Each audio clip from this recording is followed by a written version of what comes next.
We're in hard times and some of us are going to need a lawyer. And if you need a lawyer, don't just react to a TV commercial. Get a copy of the Lawyers Consumer Directory, which is available absolutely free of charge at any 7-Eleven store throughout Central Florida. The Lawyers Consumer Directory is going to give you real hardcore knowledge on how to hire a lawyer and a lot of information on issues like bankruptcy, foreclosure, and more. Get the Lawyers Consumer Directory. It's absolutely free of charge at any 7-Eleven throughout Central Florida.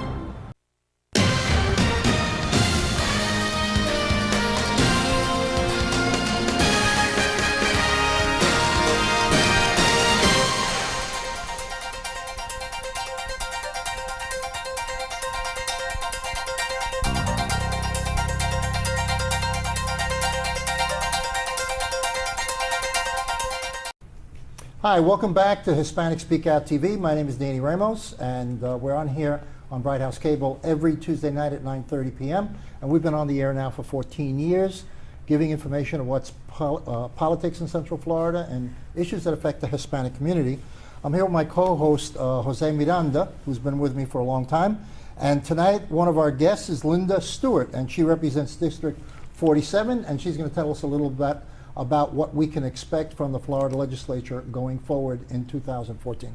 Hi, Linda, how are you? Hey. Jose. Linda, good evening. Good evening. Okay, Jose, you shoot first. Go ahead. Yeah. Okay, listen, I know you had an event today about Yes. water. We have a water issue in Florida. Yes, we do, and we need to put all our attention on it.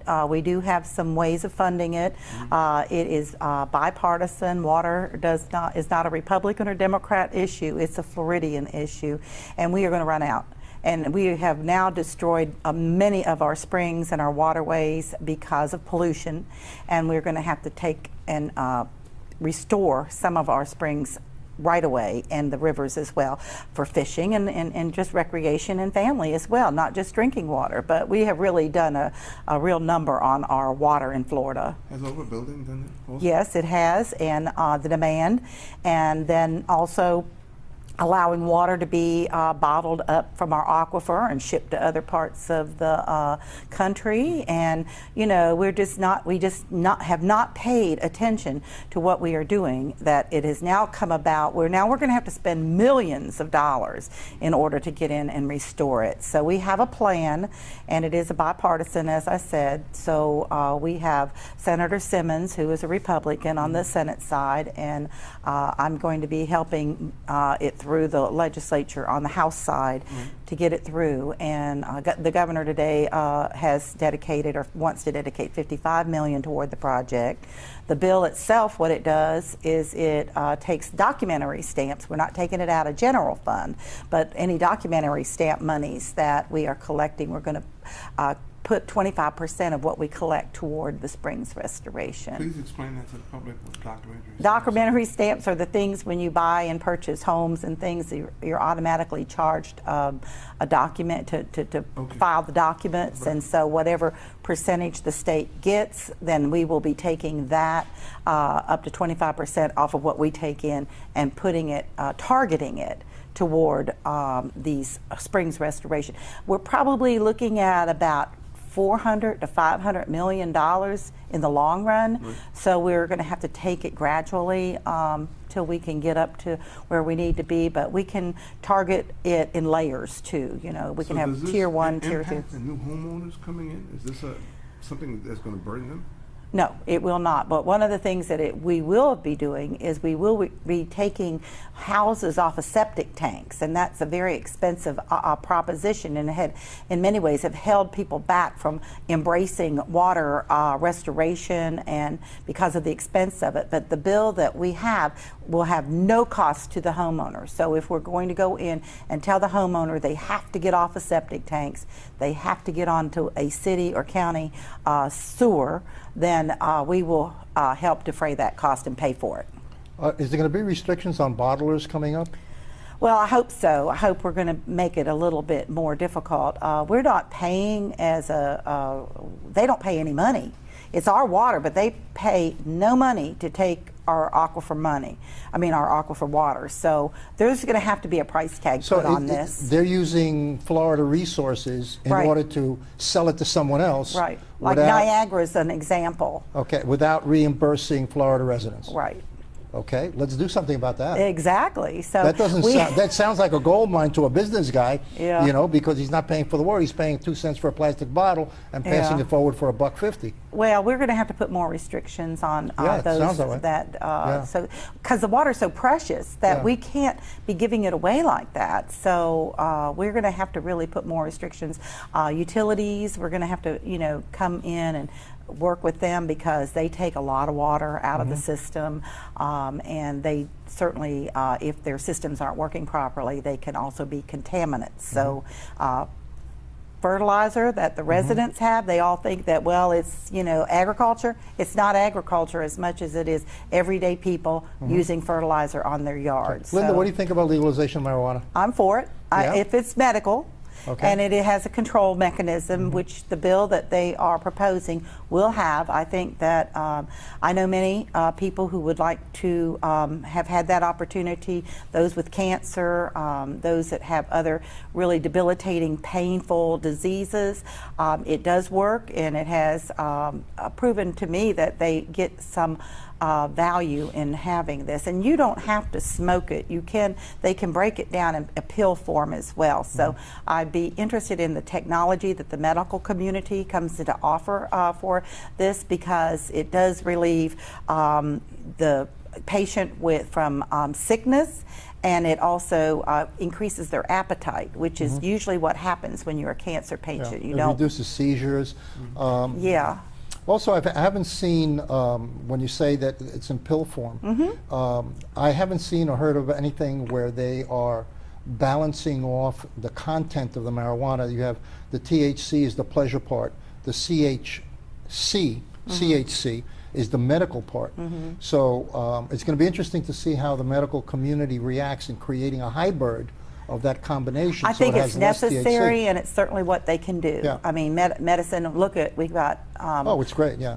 we've got so many opportunities Yes. just in Central Florida to be able to manufacture, and it doesn't have to be smoked, but of course that's the first thing that will be available to them more than likely. But yeah. as long as it's got really strict restrictions on it, and Well, a medical that's- doctor can be the one that, you know, prescribes it, and, you know, they've tried everything else, you know, so I think that that's what you're going to see in the bill. Okay, we've run out of time, Linda. Thank you Okay, so much. thank you. This is Hispanic Speakout TV, and stay tuned. Are you proud to be Hispanic? Hispanics in Florida now have the first Hispanic car license plate in the United States. Be a proud Hispanic. Put the Hispanic plate on your car. I want to be a doctor. I want to be a scientist. I want to be an engineer. I want to be a police officer.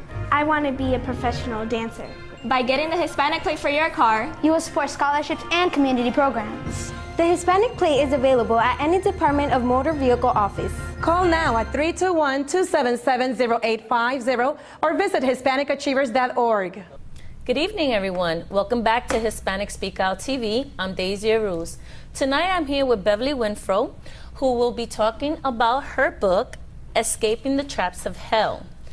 We are thankful that you are here tonight, and I am very interested in knowing about this book. But my first question is, what makes this book different than all the other books out there, Beverly? Well, first of all, people need to know that pastors or evangelists, ministers, we have not always walked in righteousness. We have sinned. We lived a life of sin. But a lot of pastors or ministers really don't like to talk about that part of their life. So pretty much it's a soul-searching book, but it caters towards more of the sinful aspect of your life? Yes, Okay. yes, yes. Can you tell us a little bit about why it has given you that strength to decide to talk about that negative aspect of your life? Well, first of all, God inspired me to write the book. He wanted me to tell about the resentfulness that I had, and the anger and the bitterness and the unforgiving that I had in my heart. And I never felt that I had a book inside of me, but I waited. I procrastinated because I didn't feel that I had a book to write. So what you're saying is when you procrastinated, you wasn't ready as far as spiritually, or you wasn't ready as far as giving up your sinful ways? I wasn't ready as far as spiritually. Okay. I really didn't adhere to my calling right away as an evangelist, but I had to realize that in order for me to reach people, they had to know me. And I have to be an open book. I don't want anyone to feel that I've always been this good person. I have flaws, and I've had flaws in my life. So when you say you haven't been this good person, are you saying that now you are out there advocating godly ways and, you know, repentance? Yes. And with this book, what is the message that you want to relate as far as I am not just an evangelist, I want to relate that when I wrote this book, when I was young, I was not accepted. I was caught between two worlds. Okay. One side of my world, I was not black enough. On the other side of my world, definitely I wasn't white enough. Give us a little bit more information on that, or do you emphasize that in depth inside your book? I go into it into my Okay. book. That's very interesting. You wasn't too black enough, or you wasn't white enough. Yes. So I'm kind of a little lost. Give Well, us- at that time, back in the 50s, okay, so it's a different era. a different Okay, era. Okay. The blacks didn't accept me because of my color of my skin. And at that time I had long, sandy brown hair with the hazel eyes. They always felt that I was better than others. And on the white side, I wasn't white enough because they knew I was black. So you dealt a lot with fitting in. Yes. Somewhat like what some people can relate to it Right. nowadays. Right. So back in the days, it was 1950s and 60s. Yes. So you felt like a loner. Yes, I felt like an out of place. I was just out of place. So in your book, when you address feeling like a loner, did God touch you at that moment, or was it certain things that you just still needed to find within yourself throughout your life? No, I had to find things throughout my life because even after I graduated from high school and I moved to Rochester, New York, I couldn't stay in Rochester because it was too cold. And That's why we have a lot of New Yorkers from up north. And I am an original Floridian of Orlando.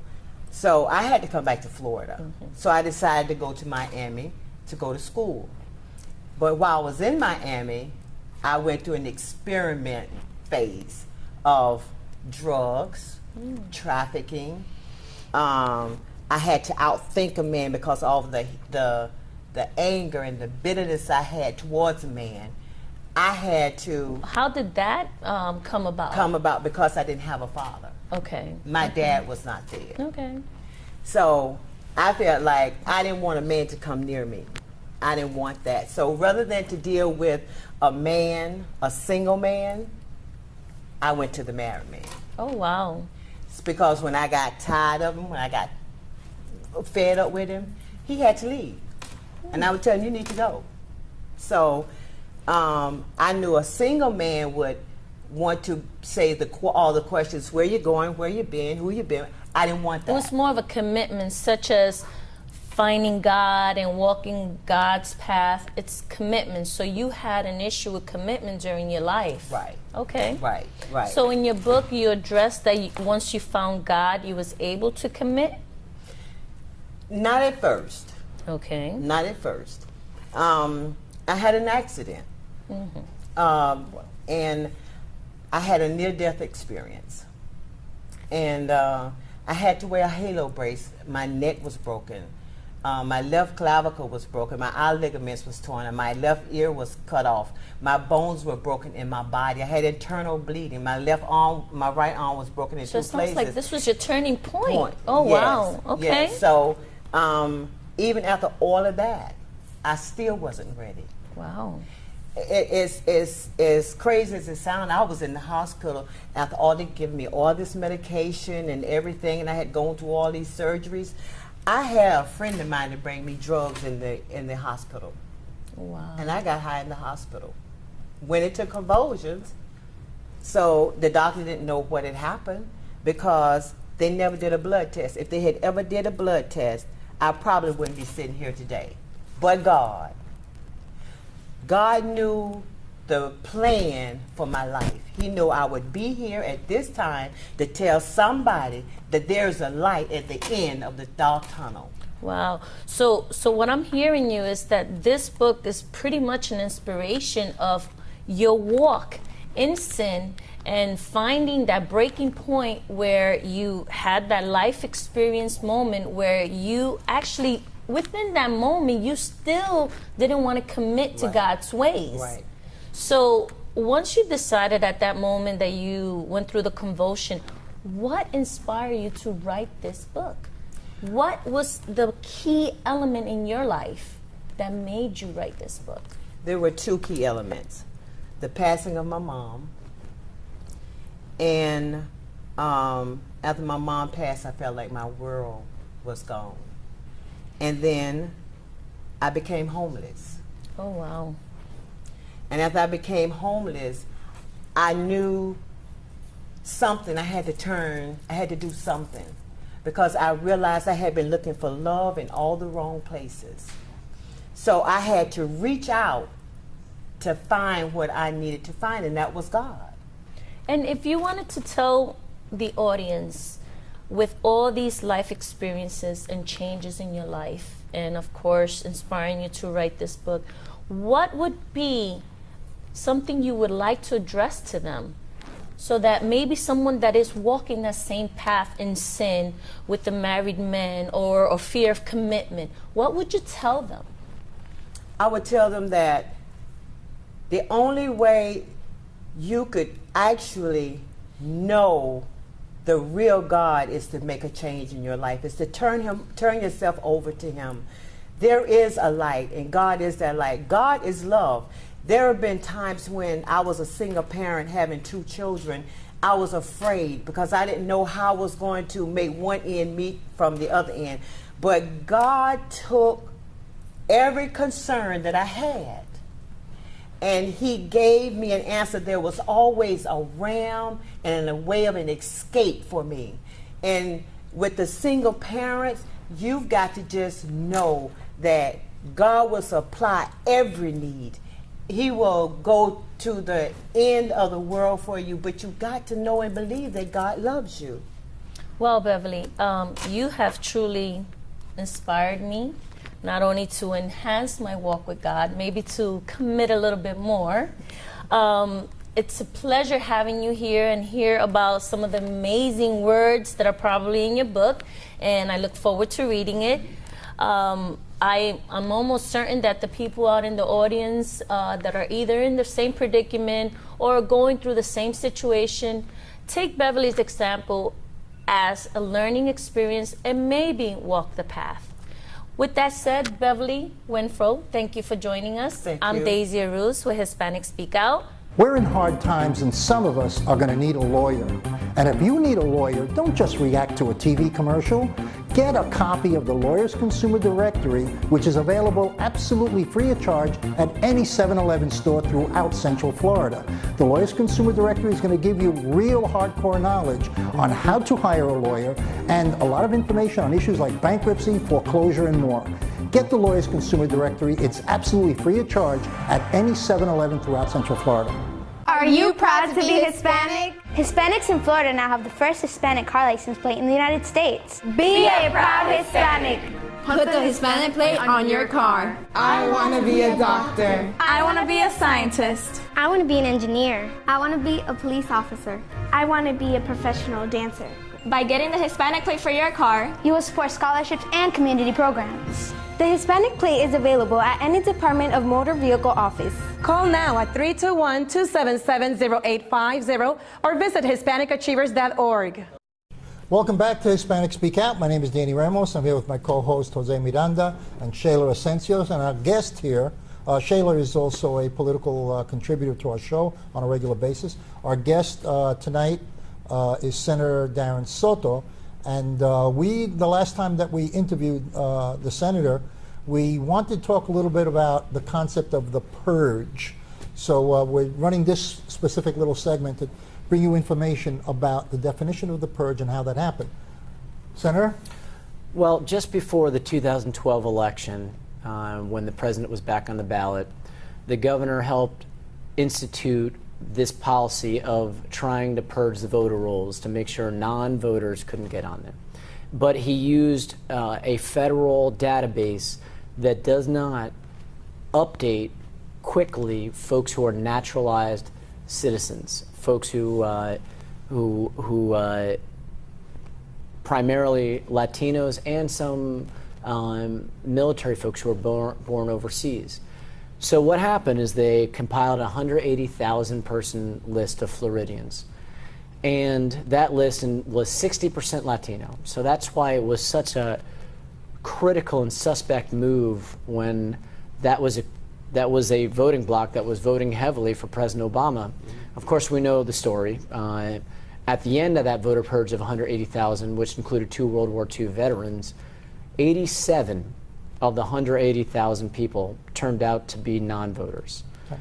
And so the whole point is, if you get these letters, you don't expect, if you're a citizen already and you're allowed to vote, that you have to somehow defend yourself or respond to it because you've been voting all your life. Mm-hmm. So you don't respond to it, you could potentially get knocked off the rolls. And when you go to on election day after serving our country in World War II, you find out you can't vote. You vote in a provisional, which may not even be counted.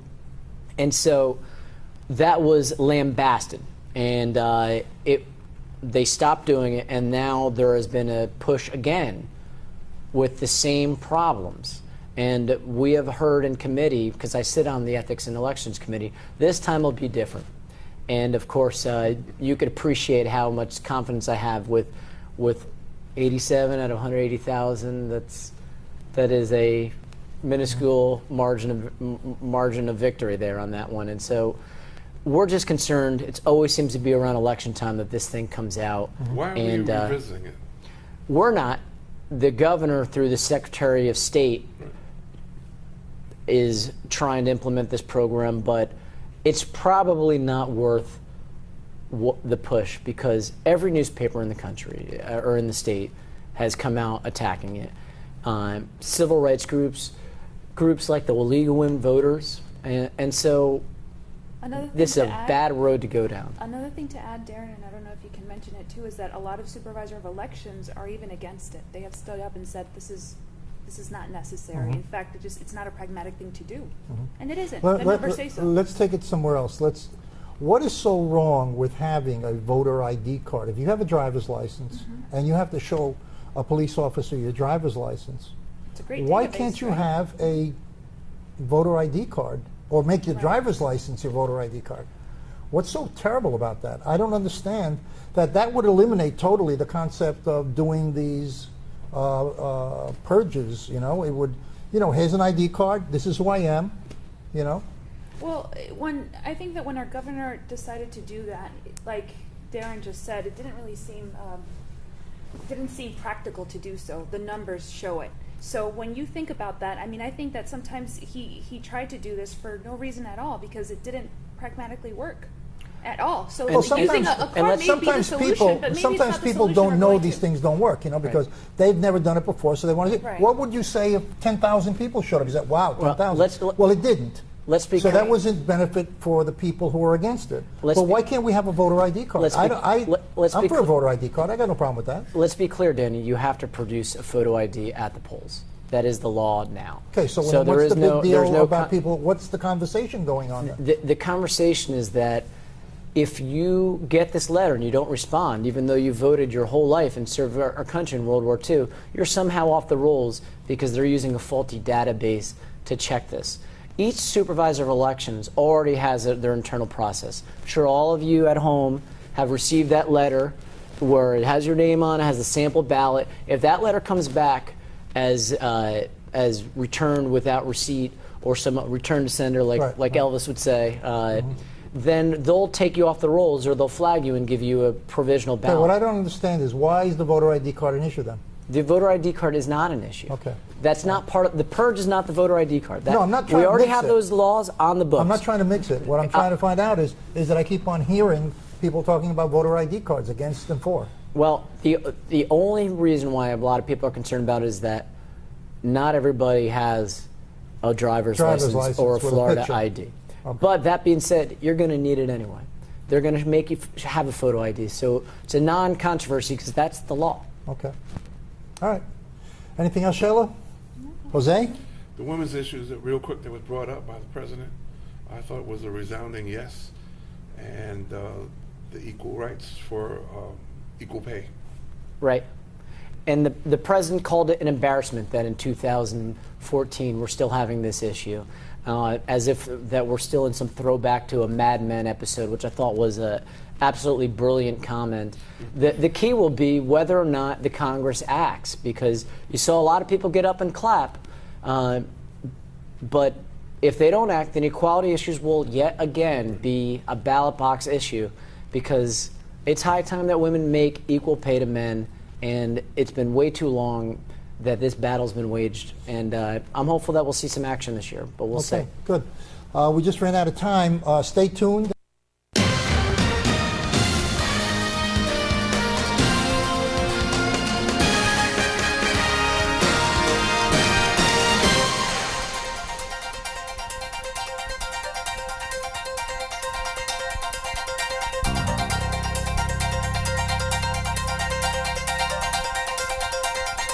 Are you proud to be Hispanic? Hispanics in Florida now have the first Hispanic car license plate in the United States. Be a proud Hispanic. Put the Hispanic plate on your car. I want to be a doctor. I want to be a scientist. I want to be an engineer. I want to be a police officer. I want to be a professional dancer. By getting the Hispanic plate for your car, You will support scholarships and community programs. The Hispanic plate is available at any Department of Motor Vehicle office. Call now at 321-277-0850 or visit HispanicAchievers.org.